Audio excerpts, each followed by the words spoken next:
Boa noite a todos os irmãos e irmãs presentes aqui. É sempre a satisfação ocuparmos essa tribuna.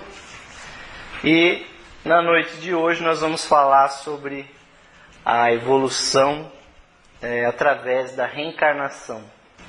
Poucas coisas são tão importantes dentro do estudo teosófico do que esse estudo, né? Porque se nós buscamos entender comparativamente as religiões, né? Então nós vemos que esse é um tema que está implícito nas religiões, né? Como por exemplo, se lê muito claramente no Bhagavad Gita, né? Que diz o seguinte: tal como o homem que, despojando-se de suas roupas velhas, toma outras novas, de igual modo o morador do corpo, despojando-se dos corpos gastos, entra em outros que são novos. Então, isso é uma referência clara de que há um morador que usa o corpo e troca essa morada de tempos em tempos.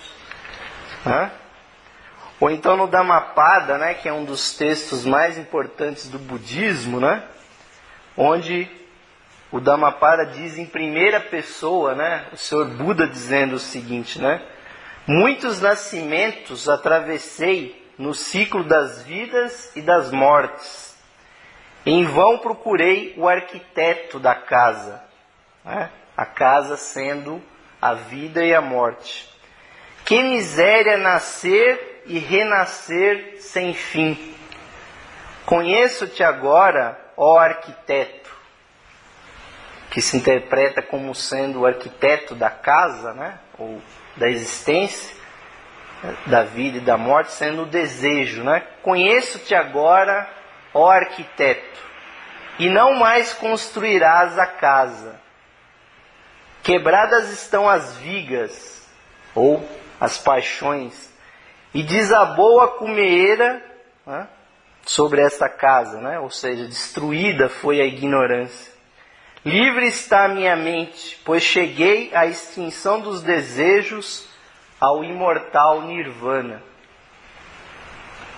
Ou na tradição judaica, na sabedoria de Salomão, a sabedoria de Salomão tem uma frase lá que só pode falar sobre a reencarnação, pois ela diz assim: eu era um menino bom, dotado de uma boa alma, ou antes, como era bom, vim para um corpo sem mácula. Ou seja, no judaísmo a ideia da reencarnação estava, porque obviamente que o Velho Testamento é a própria tradição judaica, né? Lá na República de Platão. Almas efêmeras, eis que começa para vós um novo ciclo de vida mortal. Veja bem, um novo ciclo de vida mortal. Não é o fado que vos escolhe, e sim vós que escolheis o vosso fado. Ou seja, não é o destino que nos escolhe, mas nós que escolhemos o nosso destino. Que o primeiro indicado pelo sorteio seja o primeiro a eleger o seu gênero de vida, ao qual ficará inexoravelmente unido. A virtude é livre. Cada um participará mais ou menos dela conforme a estima ou o menosprezo em que a tiver. Porque o ser humano é livre para fazer o que bem entender. Então ele pode tomar posse das virtudes que depois determinam o seu futuro, né? A responsabilidade é de quem escolhe. Deus está inocente nisso. E aí tira, obviamente, qualquer ideia de que existe uma divindade teleguiando, né, a pessoa. Porque Deus não tem nada a ver com isso. Nós estamos definindo o nosso futuro, né? Porque o Velho Testamento ele faz uma profecia de que Elias iria retornar, né? E no Novo Testamento Jesus indica quem seria esse Elias que voltou, né?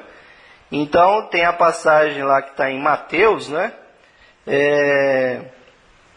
ele diz o seguinte: mas digo-vos que Elias já veio, e não o reconheceram, mas fizeram-lhe tudo o que quiseram. Assim farão eles também padecer o Filho do Homem, né? Ou seja, de certa forma, João Batista era meio marginalizado, como o próprio Jesus foi marginalizado no judaísmo. E aí ele continua: então entenderam os discípulos que eles lhes falara de João Batista. E numa outra passagem, né, Jesus confirma isso. E, se quereis dar crédito, é este o Elias que haveria de vir. Quem tem ouvidos para ouvir, ouça. Ou seja, que estava esperando aquele Elias, que era o grande profeta do Velho Testamento, e João Batista era exatamente a reencarnação daquele Elias, tanto é que Jesus permite que ele o batize, né? E por incrível que pareça, no próprio Alcorão, Deus gera seres e os envia de volta nova e novamente, até que eles retornem a Ele, a Alá, né? Ou seja, que na verdade Alá mandaria, a pessoa voltaria e Alá mandaria de novo a pessoa para a experiência, até que ela ganhasse novamente, ou ganhasse a virtude, né, que permitiria a ela ganhar esse reino de Deus para sempre. Então nós vemos que a reencarnação, além de ser uma coisa que está mencionada nas religiões, e que de certa forma foi retirada das religiões, porque realmente é um assunto metafísico, não é um assunto, né, que influencia o cotidiano da pessoa imediatamente, mas influencia a própria essência da pessoa. A metafísica, ela é uma ciência que trata das essências, aquilo que está além do físico, assim também como faz a filosofia mais profunda e tudo mais. Por exemplo, no próprio cristianismo, o preceito de que a alma já seria pré-existente só foi retirada das doutrinas cristãs por volta do ano 500 depois de Cristo, através de um concílio lamentavelmente totalmente manipulado, né? O Constantinopla, o primeiro dos concílios de Constantinopla, mas estava, quer dizer, para os judeus, o conceito de reencarnação era muito claro. Tanto é que várias perguntas que faziam a Jesus só podem ter a ver com reencarnação. Quando, por exemplo, se ele apresenta uma criança lá com um problema, a criança cega, e aí perguntam para Jesus, né? Quem pecou? Essa criança ou os pais dessa criança? Para que ela nascesse assim. Então veja bem, como é que a criança pode ter pecado sendo uma criança ali, infante, totalmente, né, pueril, sem condição nenhuma de pecar? Por que um discípulo perguntaria a Jesus se aquela criança teria pecado? Porque eles estavam falando do quê? Da alma, da essência dessa criança. Agora sabe-se lá se a resposta que está na Bíblia que Jesus deu, né, que dá uma de, né, Paulo Maluf também, né, e dá uma volta terrível, que ele responde assim: nenhum nem outro, nem a criança nem os pais dela, mas para que os desígnios divinos, né, para que a vontade de Deus se cumprisse através dela. Isso tem a ver, depois quem sabe a gente possa até entrar por que ele deu essa resposta. Porque realmente se a gente fala de essência, né, então na metafísica, se a gente fosse fazer o símbolo da essência humana, sempre foi e sempre será o círculo, ou o ponto. Porque até as crianças, né, Jung constatou isso, se você pega uma criança de 3 anos, 4 anos e dá para ela um pincel, uma caneta para ela desenhar, ela sempre desenha um círculo. Depois é que ela começa a desenhar carinhas, perninhas e tal, porque o círculo representa a totalidade. Então a nossa essência também é algum ponto matemático no espaço, no universo, onde a nossa essência existe. Agora, essa essência ela entra em manifestação.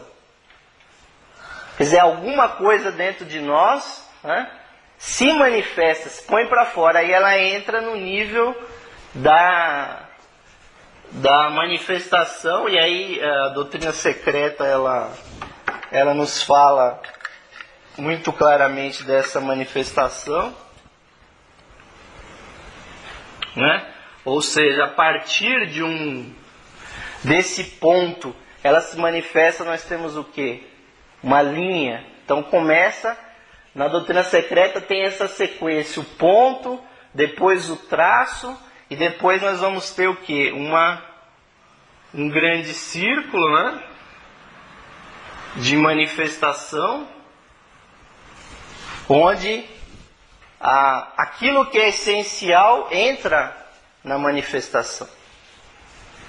E aí nós caímos dentro de um mundo com leis universais, com princípios que são constantes dentro desse universo.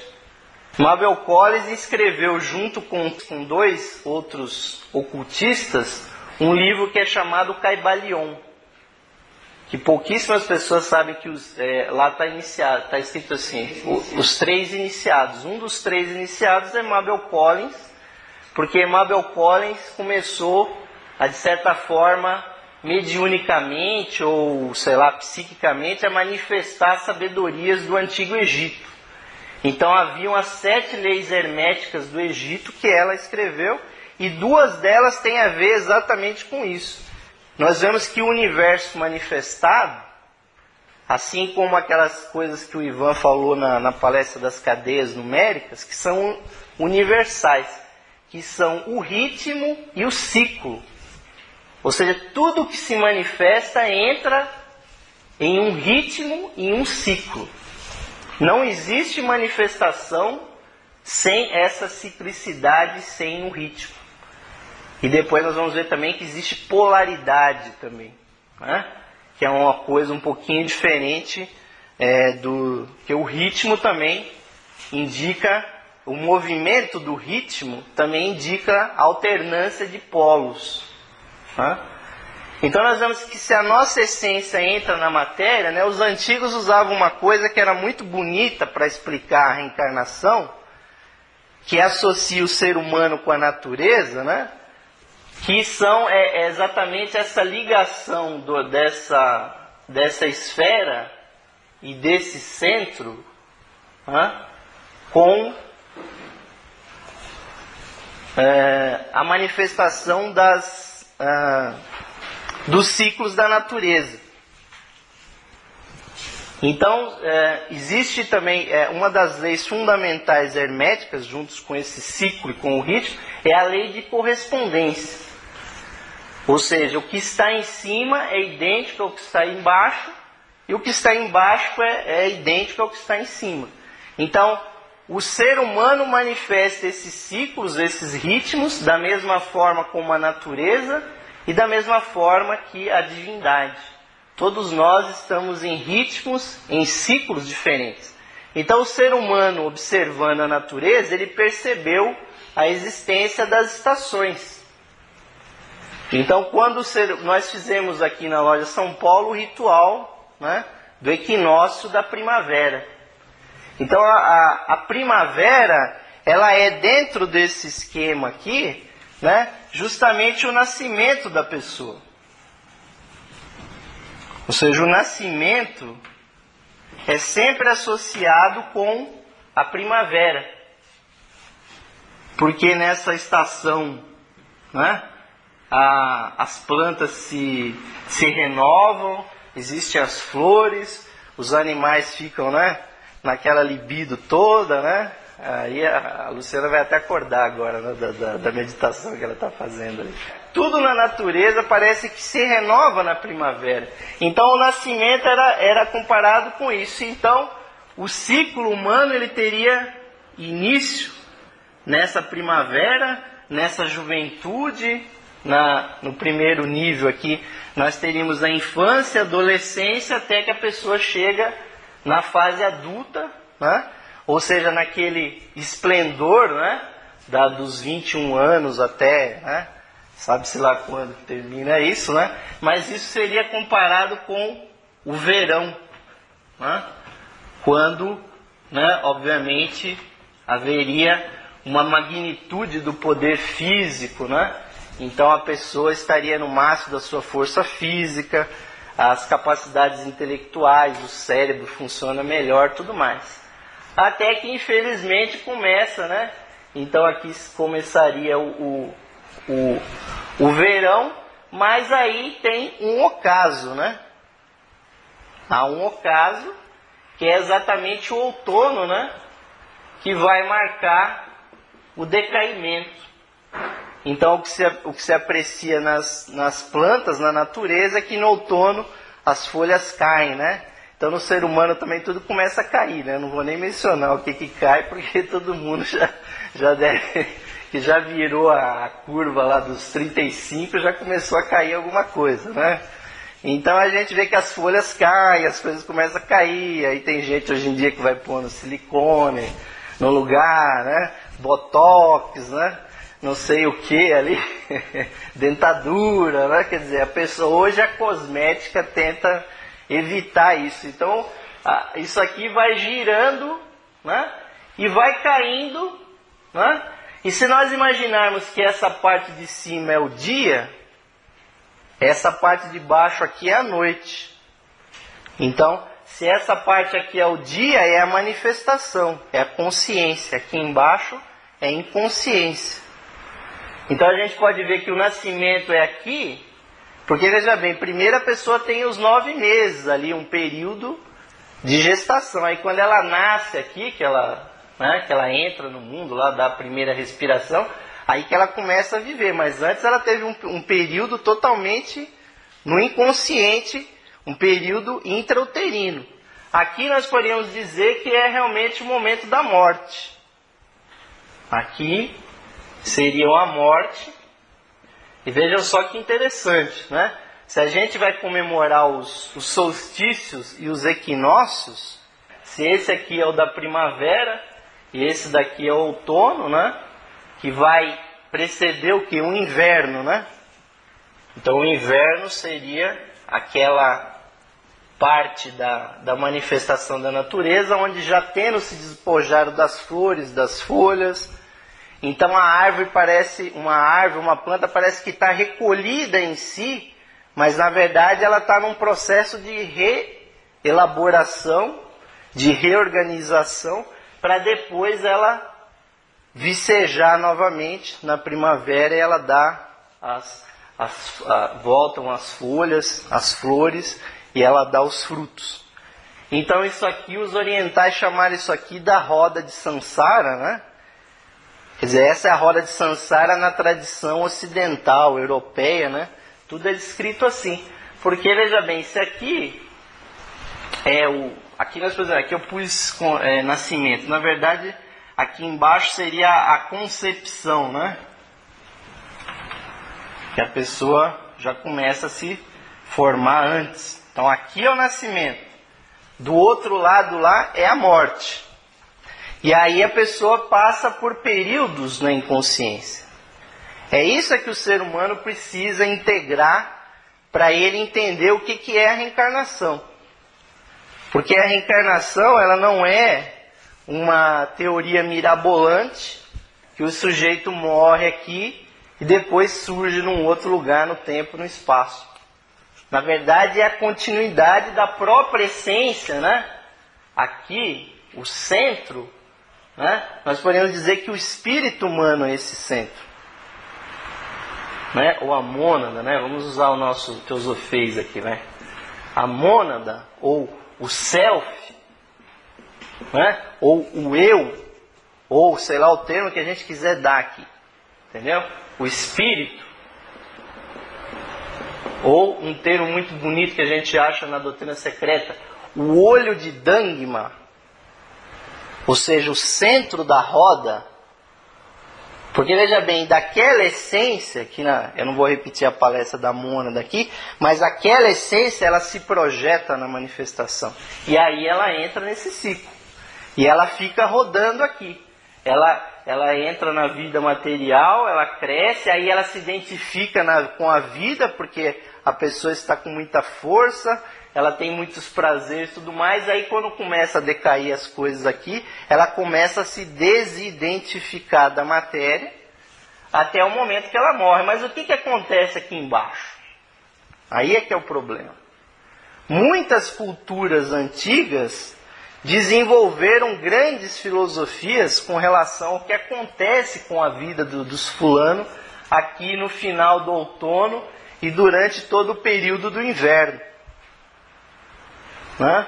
Se a gente estuda os mistérios gregos, os mistérios mitraicos e principalmente os mistérios egípcios, para o egípcio a morte era a grande viagem, era a grande experiência. O indivíduo deveria se preparar para a morte, porque veja bem, essa fase aqui é a fase da coleta, né? E aqui embaixo é a fase da digestão. Então tem aquela famosa fábula da cigarrinha, né, que todo mundo, né, da cigarra e da formiga lá, né, que enquanto uma fazia o seu trabalhinho lá e ia juntando os alimentos, né, a outra ficava cantando, né, levando a vida numa boa, sol quente e tudo mais. Quando veio o inverno, aí a que não trabalhava não tinha comida, né? Aí teve que ser ajudada, né? Veja bem que aquelas fábulas, Blavatsky diz uma coisa muito séria na doutrina secreta, de que as fábulas, muitas pessoas levam tanto a sério que transformam ela numa religião. E era isso que exatamente o que os egípcios faziam, porque sabendo que o ser humano tem um período na inconsciência, eles fizeram da morte a grande viagem, né? Aquilo que, por exemplo, a maçonaria chama das viagens simbólicas, né? Então nós estamos aqui em cima de um templo maçônico, aqui que tem reunião todo dia da semana, né? Só não tem reunião aqui sábado e domingo, né? Mas também na maçonaria a morte é um grande assunto, é um grande tema. E o iniciado é exatamente aquele que conhece o que acontece depois da morte. Porque aí ele está preparado para o outro lado da vida. O outro lado da vida é a morte. O outro lado do verão é o inverno. Então, isso são polos complementares. Então, a pessoa integral, a pessoa completa, é aquele que está preparado para viver e que está preparado para morrer. Porque existe se isso aqui está girando, então aqui tem uma força centrífuga e uma força centrípeta, né? Existe uma força que joga o indivíduo para fora, ou seja, para a existência, e tem uma força que leva o indivíduo para dentro, para o seu ser. Então, quando a pessoa busca os prazeres da vida, quando ela busca a existência material, ela está indo para essa força de exteriorização. Ela está indo para fora, ela está indo para o mundo. Agora, quando a pessoa senta para meditar, quando a pessoa senta para orar, aí ela está indo para dentro. Então, ela, de certa forma, ela contrai a roda de samsara, e aí, em vez dela ficar girando cada vez mais rápido lá fora, ela vai fazendo isso aqui girar cada vez com menor intensidade até que ela atinja o ponto central. O ponto da roda, né? Quando a gente vê uma roda girando, existe até uma ilusão de ótica que parece que a roda está fazendo assim, né? Exatamente isso, que é a ilusão de ótica, né? O nosso olho tenta segurar alguma imagem, então aquela ilusão de ótica parece que a roda está girando ao contrário. Porque nós queremos exatamente descobrir esse ponto aqui. Porque a reencarnação existe para que o nosso espírito tenha uma experiência da manifestação. Então nós estamos aqui em busca de alimento em busca de, né, como aquela formiguinha que estava lá juntando o alimento, nós também estamos ajuntando alimento. Agora, é depois da morte é que começa a digestão. Então, o iniciado, ele está preparado para a morte. Por isso que os mistérios, por exemplo, os mistérios gregos, eles eram mantidos dentro de cavernas, onde o indivíduo era levado para os subterrâneos para ele perceber que depois da morte ele vai estar fechado em si mesmo. Porque ele não vai estar vendo o sol, não vai estar vendo a natureza, não vai estar vendo nada. Ele vai estar fechado em si mesmo. Então, os nutrientes dessa vida uterina é aquilo que ele coletou. Então aqui, da mesma forma que na natureza também há uma regeneração, o ser humano depois da morte ele começa a ter o quê? Um período de deglutição. Então, por exemplo, na tradição cristã, esse período aqui imediatamente abaixo do limiar da morte é chamado de purgatório. Purgar simplesmente quer dizer colocar para fora. Porque o ser humano, ele passa durante a vida tristezas, felicidade, emoções, sentimentos, pensamentos, conhecimentos, ilusões, desilusões, realizações, fracassos. Mas quando ele passa para cá, ele começa a se interiorizar. A teosofia vai muito mais fundo nisso aqui, quando ele diz que nesse período aqui, a pessoa descarta, né, o físico e o etérico, né, os dois corpos que têm a ver com a matéria mais densa e com a energia. Aí sobra o quê? O fulano que está no purgatório, ele está com o seu corpo astral. Aqui sobra um cadáver, né? Sempre, quando você, toda produção tem um subproduto, não é, Ivan? Quando você faz um processo industrial, tem um subproduto. O subproduto da encarnação é um cadáver físico aqui. A pessoa faz o que quiser com ele, ou enterra, ou crema. Não vamos entrar aqui nessa discussão. Mas quando ele entra no purgatório, o subproduto, né, o que ele vai descartar vai ser as suas emoções inferiores. A gente pode dizer que são aquelas folhas que caem, aquelas coisas que caem, continua caindo, porque a pessoa perde até as emoções que ela teve. Porque eram coisas que eram tão ligadas com a matéria, veja só, a luxúria que depende de um outro corpo físico, de um corpo humano, para que você tenha a concupiscência, ela não existe no plano astral, porque você não tem corpos para ter esse contato. Se a pessoa tinha um vício, se ela tinha um apego, né? O Senhor Buda disse muito claramente, o apego, o desejo é que leva ao sofrimento, ela vai perdendo isso, porque ela percebe que ela está num mundo que não tem aonde se apegar. Ela começa a se apegar só nela mesma. E aí ela retira todas as impurezas emocionais, né? E entra, né? Por incrível que pareça, o inverno tem a ver com o céu. Ou, naquele teosofês mais hindu, o chamado Devachan, né? O Devakan. O Devakan, enquanto que aqui é o Kamaloka, né? O nome mais horroroso da literatura teosófica. Ou seja, Loka é lugar e Kama é desejo, o lugar dos desejos ou das emoções. Enquanto que Devachan é lugar dos deuses ou lugar dos seres brilhantes. Porque aqui, se aqui é emocional que a pessoa está descartando, aqui é todo um processo ligado com o mental. Ou seja, a pessoa se resume nos seus próprios pensamentos. E você se resumir nos seus pensamentos, se você os tiver, né, aí é que é o problema sério. Né? É o problema da cigarra com a formiguinha. Se você tiver coletado pensamentos, anseios, né, intelectuais, artísticos, filosóficos, espirituais, se você tiver devoção a um mestre, a uma causa nobre, né? Não há nada inferior. A pessoa que desejava, eu quero sair com a Madonna, eu quero comprar um 88 Rolls Royce, né, como alguém andou fazendo por aí, isso aí já é descartado tudo no purgatório, porque são apegos a coisas materiais. Aqui o indivíduo vai tratar só com os pensamentos mais abstratos que ele tenha tido.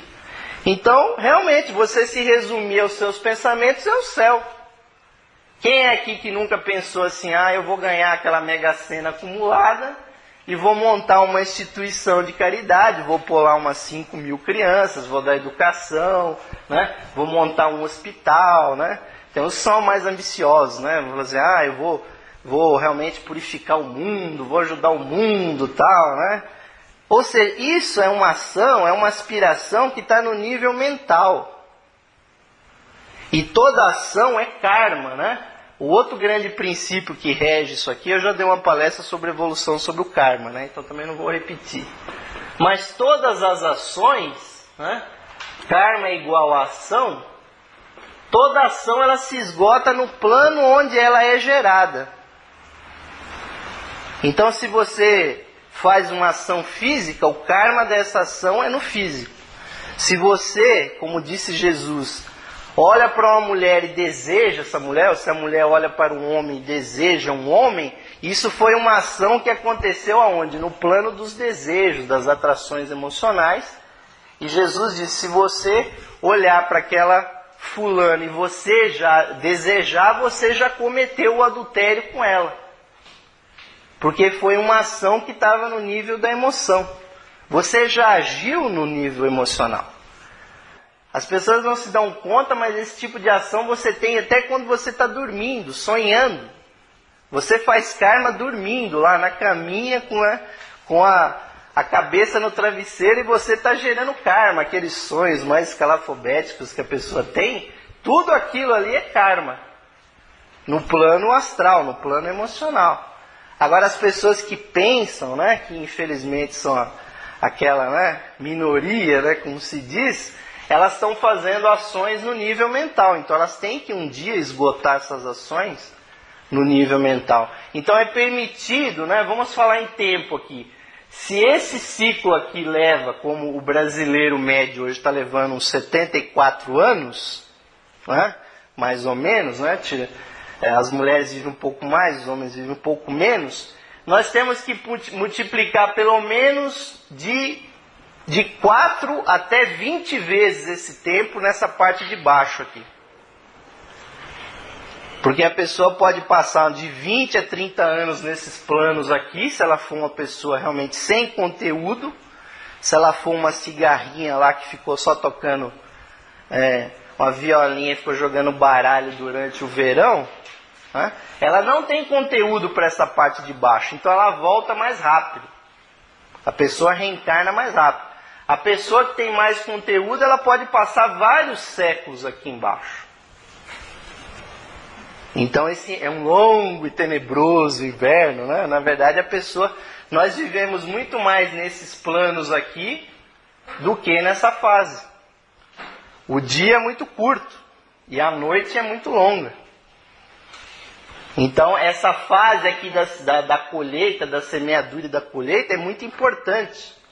Já dei até uma dica muito prática. As pessoas falam que teosofia não tem nada de prático, né?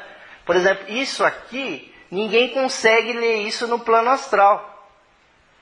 Você não consegue ler um livro no plano astral. Se você não lê os livros aqui no físico, com o livro na mão, não precisa ser só no livro, pode ser na internet, pode ser em qualquer lugar. Se você não lê isso no plano astral, você não consegue ler isso. Então a pessoa não evolui intelectualmente no plano astral. Você consegue conversar com um monte de gente. Isso é certo.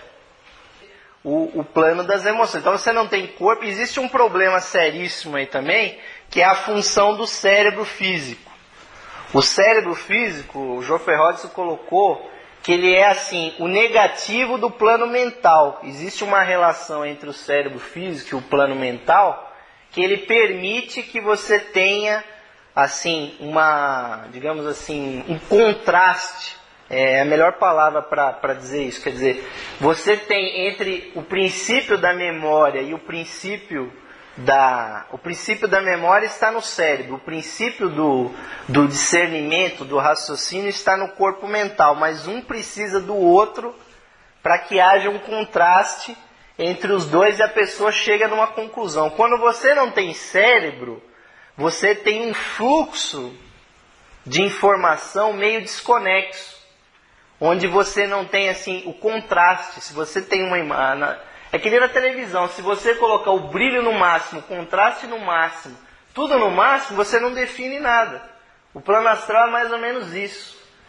Entende? O que permite o contraste é o silêncio que o cérebro dá, que quando você lê uma coisa, você tem assim, por exemplo, você tem o negativo, e aí você joga isso lá para o mental, e aí esses dois contrastes te dão uma certa visão, que é sua, né? Do que seria a correta imagem. Então a pessoa desencarnada, ela fica assim num estado de excitação que dificulta muito ela reter informações. A gente pode ver isso pela própria casuística espírita, né? O fulano morre, né? Era pintor, era escritor, não sei o quê, aí ele volta para uma manifestação mediúnica, e é engraçado, ele continua pintando do mesmo jeito, escrevendo do mesmo jeito. O Tom Jobim continua com aquele tempo sincopado lá da época da Bossa Nova. Por que ele não usa uma batida mais moderna, assim, né? Dance, disco, discoteca, não? Ele continua lá na época o Toulouse-Lautrec volta de 1700 e pouco, aí baixa lá, pega um cavalo lá para pintar com o pé lá, e o fulano em 1 minuto pinta um quadro como ele pintava 300 anos atrás. O que aconteceu? Parece que o fulano passa para o astral e para de evoluir. Isso aqui é o importante. A palestra aqui é evolução pela encarnação, né? Pela reencarnação. Tudo é uma projeção da essência. O mundo é uma projeção. Pelo fato dela não se entender lá dentro, ela projeta tudo o que está fora. Então esse prédio aqui foi projetado por um arquiteto. Aí você diz aqui, nós estamos aqui nesse prédio ou nós estamos na cabeça do arquiteto? Onde é que nós estamos agora? Entende? Aquilo estava na mente do arquiteto, mas ele projetou isso aqui, agora existe. Existe o prédio, nós estamos no prédio. Entende? O que é real, o que é irreal? Ou seja, aquilo que a divindade quis que se projetasse, que é o planeta, se projetou. Nós estamos em cima do planeta. É a projeção dele. Esse prédio aqui é a projeção de quem desejou esse prédio. E os nossos corpos sutis é a projeção do que nós somos lá dentro da essência. Deu para captar? Então essa projeção, ela tem uma realidade relativa à essência que a projeta. Até se diz, se Deus parasse de pensar no mundo, o mundo desapareceria junto com a gente. Nós também seríamos apagados. Por isso que a divindade é chamada o grande sacrifício, porque ele se limita para que nós existamos. Mas deixa eu chegar no finalmente aqui, que é o plano mental, que é o céu, né?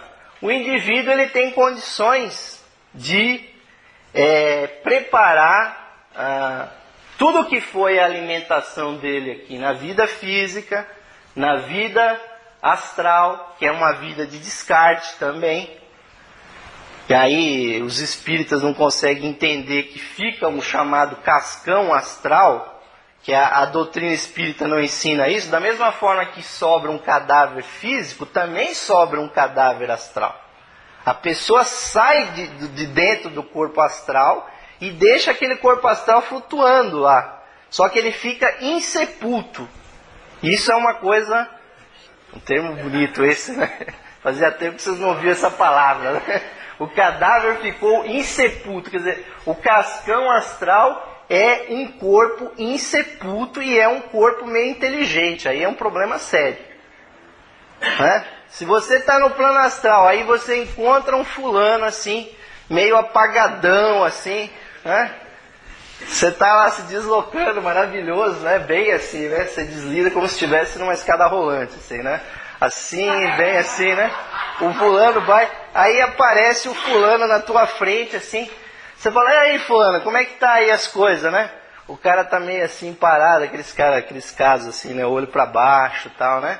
Ele pode até te responder alguma coisa, você perguntar o nome dele, entendeu? Quem é você? Falou, eu sou fulano de tal, né? Aí tudo bem, quem é você? Não, eu sou um cara assim, tal, tô aqui, tudo legal, né?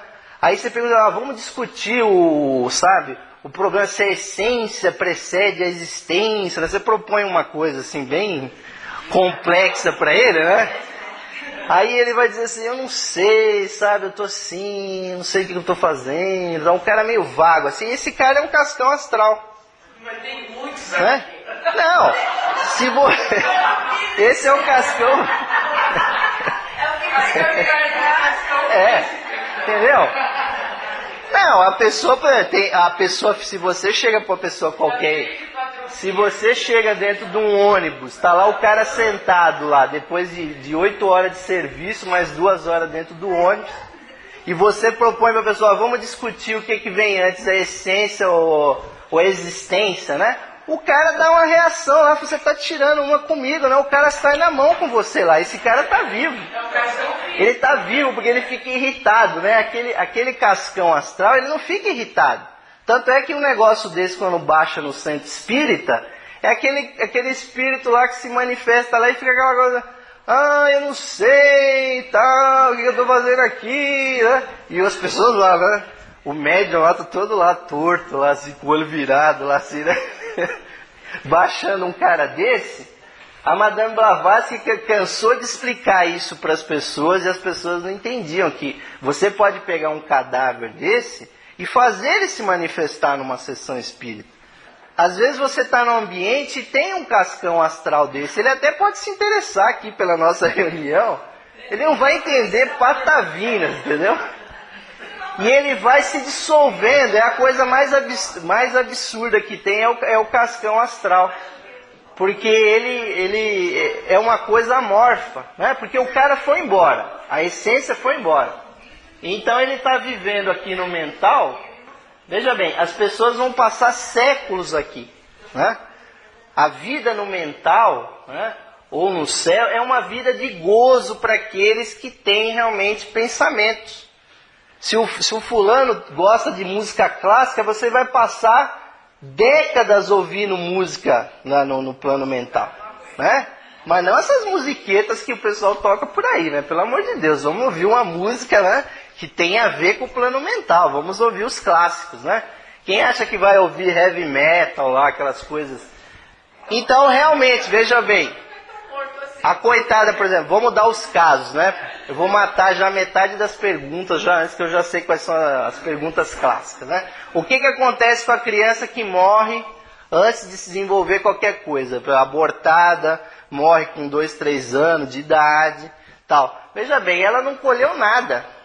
Então ela não tem, evidentemente, corpo astral. Obviamente que ela também não tem corpo mental.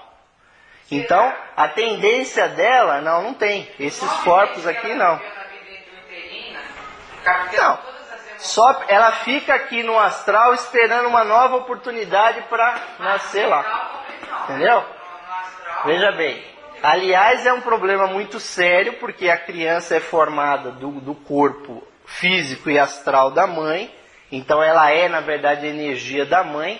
E se a mãe fizer esse desatino de matar a criança ainda no próprio ventre, ela contrai um karma com essa pessoa que aumenta a energia do corpo astral dela, porque a criança é formada no astral da mãe, no físico e no astral da mãe. E aí a Blavatsky não chama nem de aborto, ela chama de feticídio. Se a mãe aborta, né, não por causas naturais, mas por, né, querendo tirar essa criança, ela já está cometendo crime contra essa criança. Então já estou matando, não me pergunte sobre aborto. Então essa criança ela vai tentar voltar o mais rápido possível.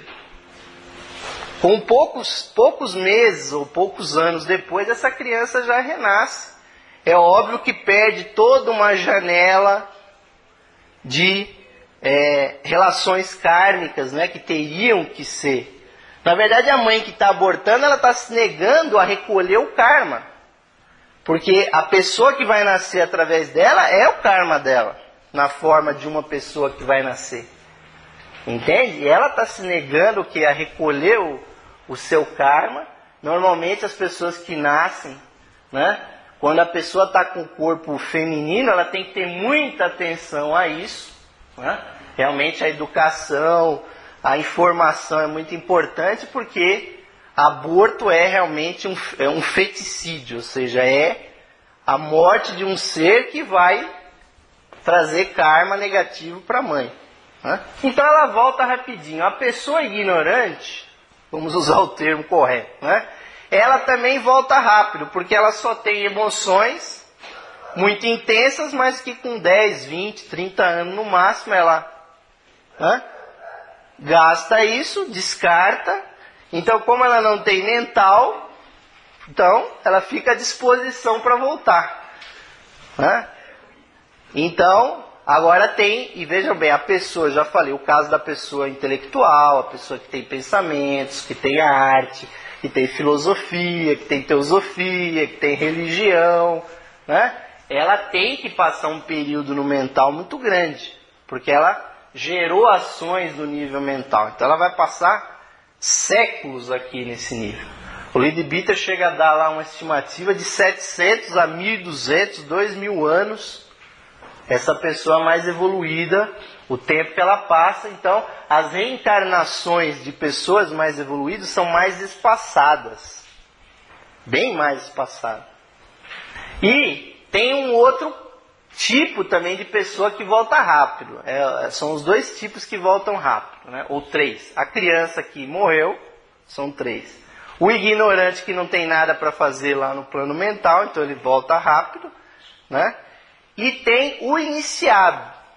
Ou seja, aquele que tem conhecimentos disso aqui, que ele pode optar do plano astral, em vez dele gozar essas centenas de anos aqui, ele pode tomar uma decisão de eu quero evoluir mais rápido, e ele decide que quer voltar mais rápido, para continuar encarnando, continuar tendo experiências, acumulando experiências, e aí, então, tanto o ignorante como a pessoa mais avançada, elas podem voltar mais rápido. Só que aquele iniciado, aquela pessoa que tem conhecimento, e ela vai atrair as pessoas não, as entidades. Veja bem, a gente acha que nós somos autossuficientes. Todo esse processo aqui é regido por toda uma série de entidades invisíveis, os anjos, espíritos da natureza, né? Os hindus chegam a exagero de dizer que para cada ser humano tem 330 milhões de anjos. Vejam bem que quantos anjos tem aí, né? Então, por isso que a sacralidade do sexo, né, que era outrora muito reprimida, e hoje, obviamente, que não dá para fazer mais essa repressão, hoje em dia tem que ser na base do conhecimento, né? Porque tem três coisas que ligam as pessoas para sempre dentro desse ciclo de reencarnação. Para sempre não, mas até por um longo prazo, né? Que é o amor, o ódio e o sexo. Essas três coisas ligam as pessoas por muitos e muitos anos e séculos e encarnações. Porque o amor pela proximidade, o ódio pelo rechaçamento e o sexo pela troca de energias muito intensas. Que obviamente que é uma energia que faz parte do plano físico. Então a pessoa tem que voltar a encontrar aquela pessoa para tentar resolver. Porque o sexo tem que ser realmente exercido com amor, de forma que tenha uma relação kármica harmonizada, né? Mesmo que seja 1, 10, 20, 1000 parceiros, mas se a pessoa ama o outro, tudo bem. Agora, se você odeia o outro, você também se une com o outro. Se você ama, você se une. Se você transa com o outro, você se une com o outro. Então, finalmente, quando dá o descarte aqui do corpo mental, a pessoa realmente atinge essa essência aqui. Ou seja, a pessoa retorna aquilo que é chamado ao corpo causal, o corpo das causas, né? Que é a parte inferior dele é o mental abstrato, né? Então se diz que todo esse processo aqui visa o quê? Que a essência, o corpo causal, ele retire simplesmente o perfume de toda a encarnação. Ele faz todo o suprassumo de todas aquelas experiências, aqueles conflitos, aquelas coisas que a pessoa fez. Ele retira esse perfume, esse sumo, e ele integra a alma da pessoa, a essência da pessoa, esse perfume. E dizem que a pessoa passa, as mais evoluídas passam pelo menos alguns dias, alguns meses, os mais elevados alguns anos, simplesmente nessa essência, ela se recolhe na essência. Mas aí a pessoa sente sede da experiência, porque ela se sente incompleta. Ela sente o que os hindus chamam de tanya, ou de trishna, ou seja, a sede pela experiência, e ela resolve então descer novamente. E aí ela busca essa vibração que ela tem para a sede da experiência, ela toca os seres angélicos, e os seres angélicos percebem, essa pessoa quer voltar para a matéria. E por incrível que pareça, a pessoa faz um projeto do que ela quer naquela existência posterior. Ela projeta com quem ela quer voltar, com quem, obviamente que os anjos, né? Tem que lembrar a pessoa, olha, você tem certos relacionamentos lá que você tem que voltar. Né? A pessoa, ela faz um projeto, inclusive você pensa quantos anos você quer viver, que doenças que você vai ter, quais são as pessoas que você vai reencontrar, através de quem que você vai renascer. E os anjos, imagina só a confusão dos senhores do karma e dos anjos para calcular tudo isso, né? O cara vai aterrissar ali, né? Tanto é que quando realmente as pessoas que têm relações kármicas, elas olham umas para as outras, é o amor à primeira vista. Isso existe, né? Realmente, aqui está a prova aqui. Quando eu olhei para a Luciana, eu falei, pronto, encontrei meu karma, entendeu? Não tem jeito. Não tem jeito, não. O negócio batia, falou, não, é essa, não vai ter outra, meu amigo. Vai nessa que aposta nessa, né? 28 vermelho, vai lá, põe todas as suas fichas lá, né? Ou seja, você reencontra outra pessoa e diz, mas eu me apaixonei, tá? Mas que condição é essa estranha de você ter uma paixão, né? Paixão do grego é uma patologia, porque aquilo quer indicar para você que você tem uma relação forte com aquela pessoa. A minha alma gêmea, né? Você tromba com a tua alma gêmea, porque já foi tudo calculado para você se reencontrar. Então, os mestres dizem que a coisa mais desesperadora para a pessoa quando ela reencarna é quando acontece o chamado acidente. Né? Porque realmente as pessoas têm livre-arbítrio, né? Ou seja, e o mestre diz, quando a pessoa morre antes, isso é o tema do suicídio, também é outra pergunta aqui, né? A pessoa que está correndo a 200 por hora na marginal, essa pessoa está se suicidando, ela pode não estar pensando isso, mas ela está se suicidando, né? O Ayrton Senna, lá, o Felipe Massa, lá, a 350, qualquer hora vai derrapar. Eu já vi muita gente morrer lá, porque eu moro do lado do autódromo. Aqueles caras querem morrer lá, né? E o público vai lá para ver alguém se estabacar lá. Aquilo desde o Coliseu romano, que o esporte, que é uma invenção romana, o Ivan que deu a palestra, o esporte é uma invenção romana para você ver a tragédia humana da destruição. Quem vai num jogo de futebol e vê 22 caras, um chutando o outro, durante 90 minutos, você está vendo a tragédia humana ali, 22 caras correndo atrás de um pedaço de plástico. Né? É a tragédia humana, é a corrida atrás de uma ilusão. Aquela bolinha fica para lá e para cá, o outro tentando arbitrar, né? 2 bandeirinhas e 50 mil espectadores lá, totalmente focalizados naquela ilusão ali. Né?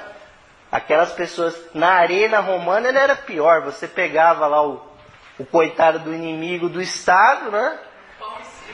O pão e o circo.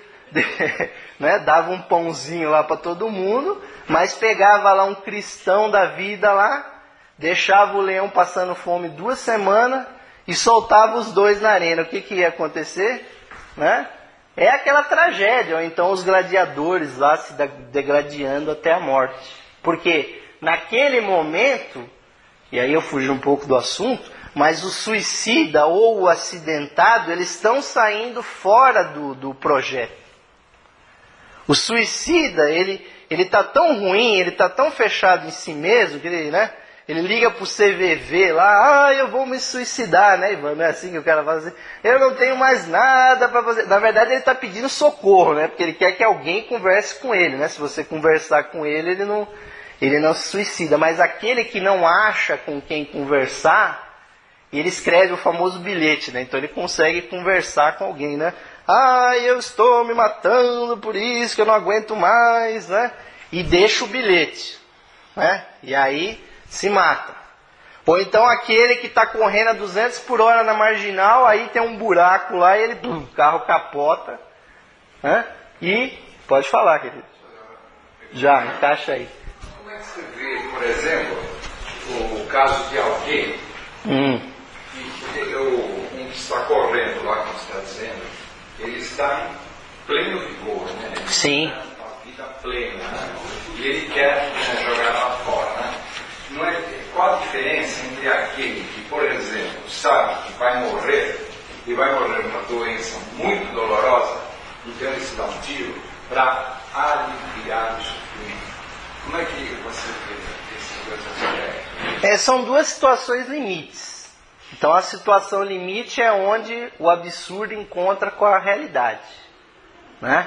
Ou seja, realmente um absurdo o cara correr 350 por hora, ele está levando aos limites da racionalidade a própria existência humana, e ele pode pagar o preço tendo uma morte, né?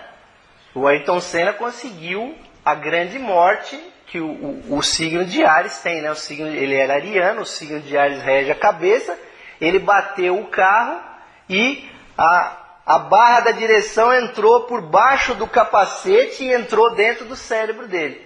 Então, ele encontrou, né? Quando ele estiver lá no plano astral, ele vai lá, né? Tem as famosas piadinhas, né?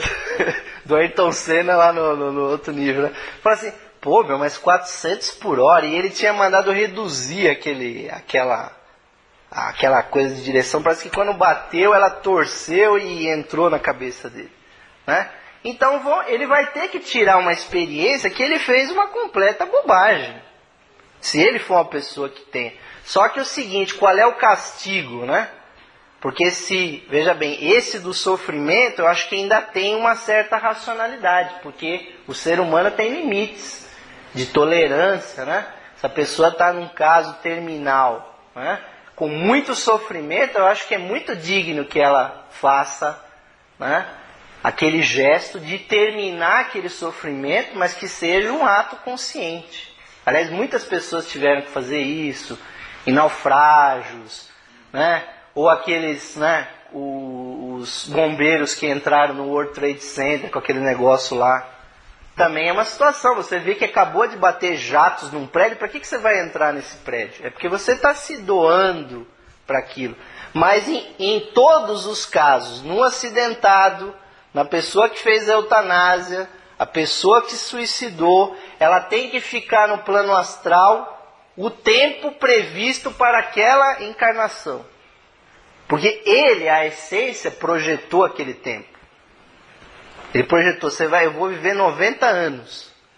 E aí o Ayrton Senna morreu com menos de 40, ele vai passar 50 anos no plano astral, porque a energia do corpo astral dele não vai terminar antes desse tempo. Entende? Que aconteceu na hora da morte? É óbvio que a pessoa fica numa situação muito ruim, né? Não, e outra, você entra, como ele falou, você está com uma vitalidade muito forte, né? E essa vitalidade é a vitalidade do corpo astral. Né? Fala, querido. O que se observa é que algumas pessoas elas têm isso, né, como uma convicção. Então é o caso do alpinista, é o caso do corredor. Ele é um profissional. Ele escolheu isso como uma profissão de vida. É diferente do cara que vai tirar um racha, né, para saber quem é mais veloz. Ele estava dentro dele, quer dizer, desde pequeno, ele foi se aperfeiçoando. Aí são... daquele alpinista que morreu recentemente. Ou é o caso daquela moça que quis atravessar o Atlântico num barquinho. Ou é o caso do Amir Klink, né, que ficou 100 dias, foi até a Antártida. Isso está dentro da pessoa como uma convicção. Não, eu não acredito. Você está falando está dentro. Veja bem, esse seu está dentro, a gente tem que ver o que esse está dentro. É essência. Né? Veja bem, nenhum Amir Klink, nenhum Ayrton Senna da vida está dando uma palestra, sai correndo e pula pela janela. Porque isso é uma completa burrice. Agora ficar correndo naquela pista lá, o cara te pagando 70 milhões de dólares por ano, que é o caso do Schumacher, que é o atleta mais bem pago do mundo, ou então dos boxers que ganham milhões e milhões de pule em cada uma. Veja bem, isso é o que o Sr. Buda disse, é apego à emoção. Aquilo é o suprassumo do apego, é o apego à autoimagem, de fincar a bandeirinha do Brasil lá em cima. O que o Ayrton Senna fazia, ou o que o Felipe Massa fez aí? Apego à autoimagem, apego àquela emoção. Psiquiatricamente, o que é um Schumacher, um Felipe Massa da vida lá? Você acha que você der um calmante dele, ele não responde, ele não baixa a bola? Veja bem, ele está tão apegado naquilo ali, que como eu disse, ninguém corre ali e pula aquela janela ali. Que não tem glamour nenhum. Inclusive você não vê o cara se suicidando assim, dá 200 por hora no carro e dá num...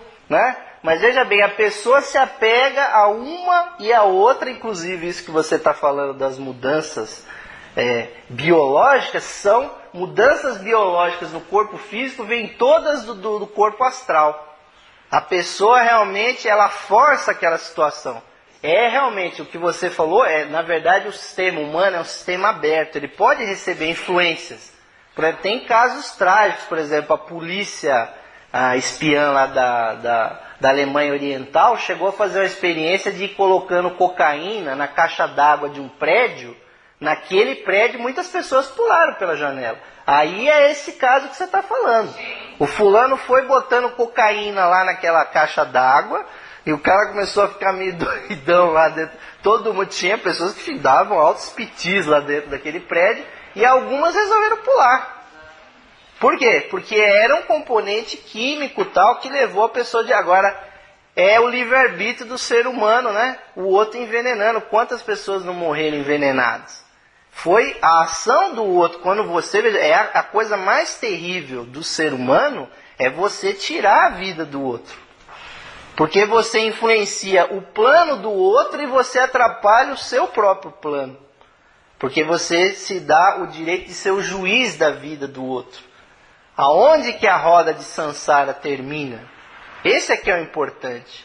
É quando o ser humano que se projetou para fora, tem a ver com a sua pergunta. Ele projetou para ele se enxergar. Ele projetou tudo isso aqui para que ele fosse coletando experiências, frustrações, coisas que são alegres, que são tristes.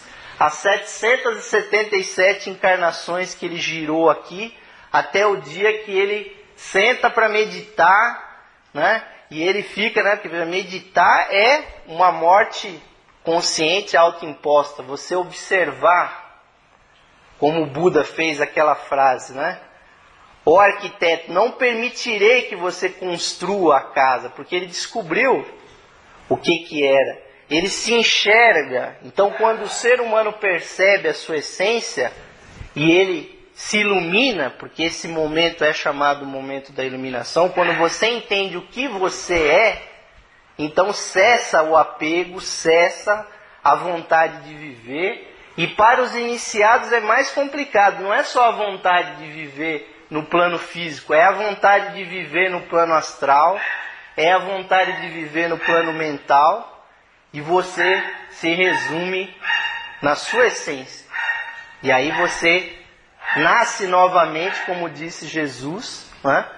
Então por isso que nós admiramos um Jesus, um Buda, um Mahavira, N yogis, N mestres que se autodescobriram, identificaram as suas ignorâncias, identificaram. Então a autoobservação é que é o grande alcarreste aí, ou seja, a grande pedra filosofal, que se nós estamos vivendo aqui, tudo que nós vemos, qualquer coisa que o ser humano busca, até um copo d'água que você toma, você quer comungar da essência disso aqui. E você bebe. E nós nos alimentamos uns dos outros. Agora a grande alimentação, até o cachorro está buzinando lá, né? A grande alimentação é quando o ser humano se alimenta, como disse a essência da palestra da nossa irmã, né? Enquanto o ser humano não percebe que a virtude só pode estar nele mesmo, e não pode estar fora dele, ele precisa se voltar para a sua essência, e o mundo é essa coisa louca aí, porque as pessoas estão projetando essa loucura. As pessoas estão projetando, elas estão projetando porque elas querem saber o que elas são. Elas querem saber o que elas são e o que elas não são. Um piloto de Fórmula 1 a 350 por hora, ele tá provando para ele mesmo o que ele não é. Ele não é uma máquina que consegue correr a 350 por hora. Ou quando aqueles dois aviões bateram aí, e o avião da Gol caiu, né? Aquelas 150 pessoas que morreram ali, 150 e tantas pessoas, que vão, infelizmente, passar no plano astral um tempão, se perguntando o que nós fizemos de errado, né? Porque foram jogadas no astral, e se pede que as pessoas orem, mandem orações para essas pessoas, vibrações, porque elas vão ter uma experiência muito terrível. A experiência de perder abruptamente a sua vida e ter que permanecer nesse purgatório durante um tempão, se perguntando quem somos nós, por que nós estamos aqui. Mas é isso, meus irmãos, é a evolução através da reencarnação, é buscar dentro do ciclo, do ritmo, entender que o ritmo e o ciclo são manifestações. E nós é que provocamos isso. Nós entramos aqui nesse ritmo porque nós queremos estar aqui. Ninguém jogou a gente aqui. Não foi o nosso pai e nossa mãe que jogou a gente aqui. Nós queremos estar aqui. Então nós sempre temos que ser artífices da nossa própria libertação dentro desse ciclo.